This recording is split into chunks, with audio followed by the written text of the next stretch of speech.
Alright guys, welcome back to Craftsman Garage, and we've got some Craftsmans here, of course, for a demonstration of I'm going to show you guys how to do your yearly spring maintenance. As you can see, it is sunny outside, so spring is right around the corner. It's March, and you're probably going to be mowing maybe mid-March, maybe April, but we're going to go over the hourly maintenance, and really just all the maintenance that you need to do to keep it running like brand new this whole year when you're mowing, so that you have the best mowing experience. So first things first is well, you want to make sure that battery's charged so you can actually start it. First thing we need to do is take it for a drive so we can test everything out. This is so that we can listen for any weird noises that might have developed, like over its time sitting, like either if it's inside or if it was in a shed or if it was just sitting outside all year. Doesn't matter. We're just gonna take it for a drive and test everything out. So I'm gonna start it now.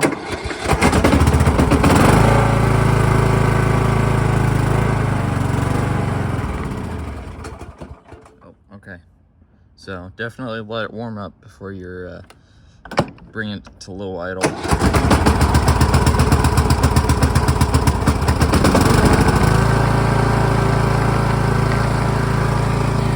We're just gonna let it idle for a minute.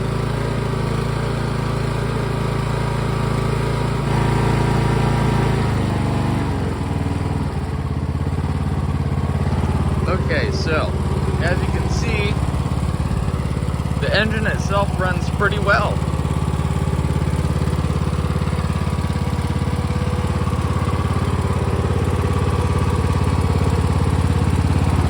Now if you hear this tapping sound,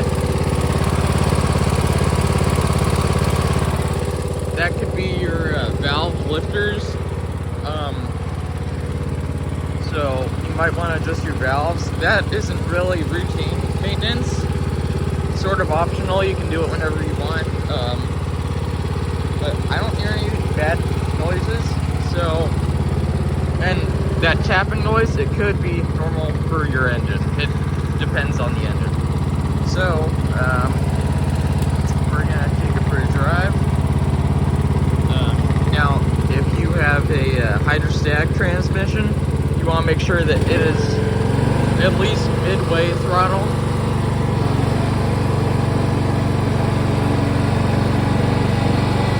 Nice and sunny outside.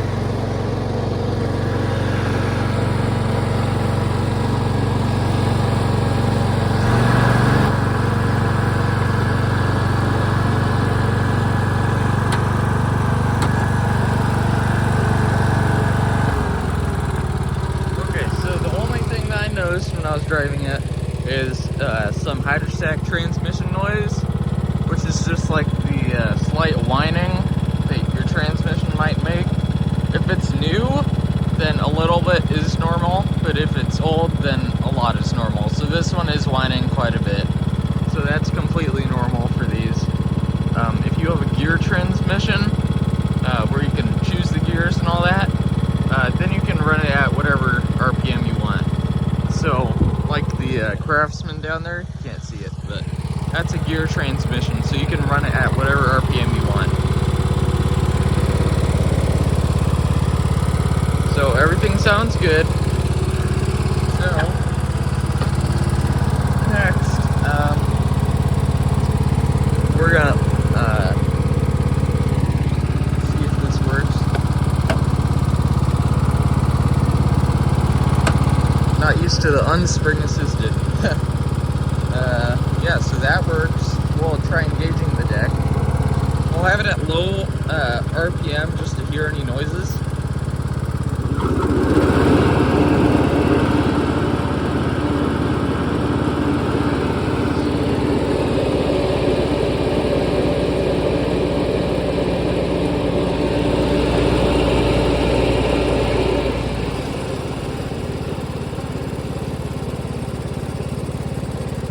Okay, so everything sounds normal on the deck. So that's very good. The noise right there, completely normal. I think I have either medium or high lift blades on it right now. So yeah. So we're gonna drive it back down, and we'll get to the next part. So we have drove it back down, we've tested, we've listened for any noises, and next step here is we're gonna take this engine shroud off and see if there's like any debris under there, or really anywhere, and we're gonna clean that off. So I'll go get the bolts off of this and we'll be right back. All right, so now that we have the 4 bolts out that hold this in, now we have to take the oil dipstick out,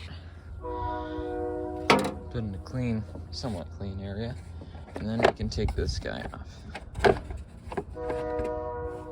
Okay, so this looks totally fine. And in here, it doesn't look half bad. Carburetor sure is dirty, jeez. But we don't really want to spray stuff over there. So, yeah, so you can use a pressure washer. Just make sure that you don't, just try not to spray near that coil, because it'll definitely mess it up. So yeah. So, just make sure that it looks sort of like this, where it's nice and clean. You can even use a normal hose. Maybe you can just, like, if there's like a ton of dirt, you could just air compressor, you know, anything. So, that's clean. And now we're gonna put it back on and see what's next. All right, so now after, oh wait, forgot to put the oil dipstick in. Okay, so after you've cleaned under the engine shroud, or at least checked under it to make sure that it's clean, the reason you want to check it is because if there's any debris at all, it can make your engine overheat. And so that's a new engine, could be a new riding mower, and you definitely want to avoid that. So next we are going to be looking at the air filter. So on this, it just has that. So this is the obviously old air filter. So we're gonna replace that with this brand new one. And we get it on here. It's sort of hard to do with one hand, but I'm doing it for you guys. Okay, make sure it fits nice and tight on there. Okay, there. Yeah. All right, so now everything's nice and tight on there. And you want it, this one didn't come with a pre-filter when I bought it for some reason, but we put a new one in here. And I just noticed with these Kohler Courage singles like this, they actually have the maintenance intervals inside the air filter, which is really nice. So check oil level every time, wash and re-oil pre-cleaner. So you just soak that in oil. We don't have oil yet, we're getting that on Friday, so I'll do that. But all you have to do is dump oil on it and just like squeeze it a lot. That makes sure that when it's sucking air in, it's like getting all the physical debris and like trapping it right there, making sure it won't even go through that. And when it sucks it air in through something that has oil on it, it'll get oil in the cylinder. That'll help you with startup, making sure you don't start it up dry. So that will also prolong your engine life. Change oil every 100 hours. Replace air filter 100 hours. Replace fuel filter 100 hours. Clean cooling fins. We did that. They just mean like under the engine shroud. Really in general. Change oil filter 200 hours. Okay, well, we're gonna do it at the 100-hour interval, and replace spark plugs 500 hours. So we're gonna get this back on here. This one's a little tricky.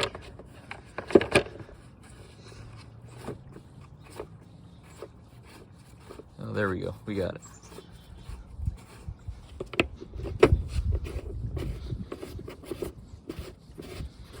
Okay.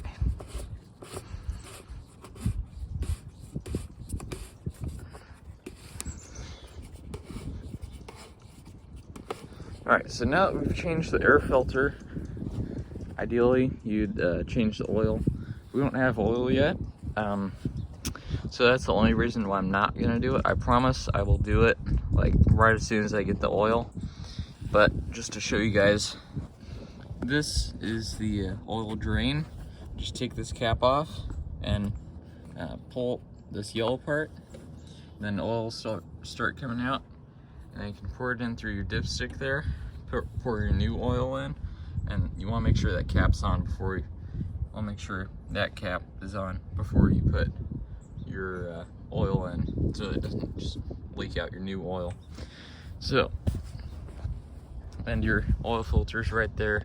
When it's draining, you want to take off the oil filter, and really don't do what they say. Replace it every time you change the oil. So like every 100 hours, not 200, okay? And so next, you want to check the blades, at least. Check the blades. I replaced them. So, oh, come on. I replaced them with these blades. These are 810 blades, really nice. Pretty sure these are medium lift blades. You don't lift as much as high lift do. But all you gotta do to replace it is see that bolt down there? Probably not, but yeah, right there. There's a here, just a second, guys. There. You want to take that bolt off with a impact or a breaker bar or something, and then that'll get your blade off. So that's how you change out the blades. And you want to check the spindles if they're noisy. All you got to do, bring the deck down to the lowest height, take it off with the pins, and then you just unbolt it after you take the deck off. If you're buying new spindles from Amazon, you usually have to reuse the same pulleys, which is fine. So that's that. Now for blades, low lift is best for side throwing in sandy areas, and they produce the lowest amount of noise. Medium lift are really just good blades for everything, so that's why I put them on here, because they're a little bit louder than low lift blades, but not as loud as high lift blades are. So high lifts are for bagging and long distance throwing. So like if I'm mowing right here, it'll throw it like that far, like 10 feet or something. These probably do 5 feet. But these are the loudest ones. They have the most suction, and they require a lot more horsepower to turn them, because there's so much suction and all that. So I'll show you guys how to wash it. So let me get my notes out of here.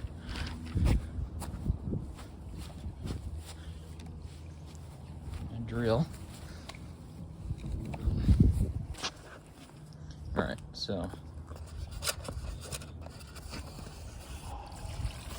All right, so you can just, if you don't have a sprayer, you can just do this. Put your thumb on it. You just want to spray everything off. Make sure there's no like physical debris, or not very much. But you want to just sort of go over everything. If you have a pressure washer, now would be a great time to use it. I don't well, I have a pressure washer, but I'm too lazy to take it out right now. Get the tires and all that. So you want to just go over everything. As simple as it sounds.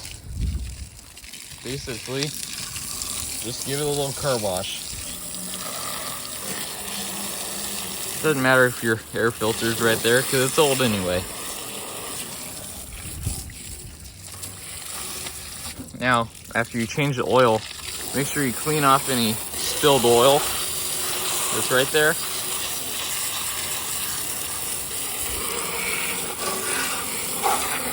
This is getting pretty messy, but yeah. So that is how you clean off everything right there. Now I'll show you how to clean off the deck, and I'll be right back in a minute. All right, now to clean off under the deck, you want to have it at the lowest setting. You can see it's not too dirty, but it's a little bit dirty. You want to have it at the lowest setting. You want to connect your garden hose to this port right here. Turn it on, turn on your mower, and then all the grass will flush out right on the side there. You typically want to do it on the pavement. I can't get on the pavement because it's too far up, but yeah, it's a little bit dark, but what you want to do is here.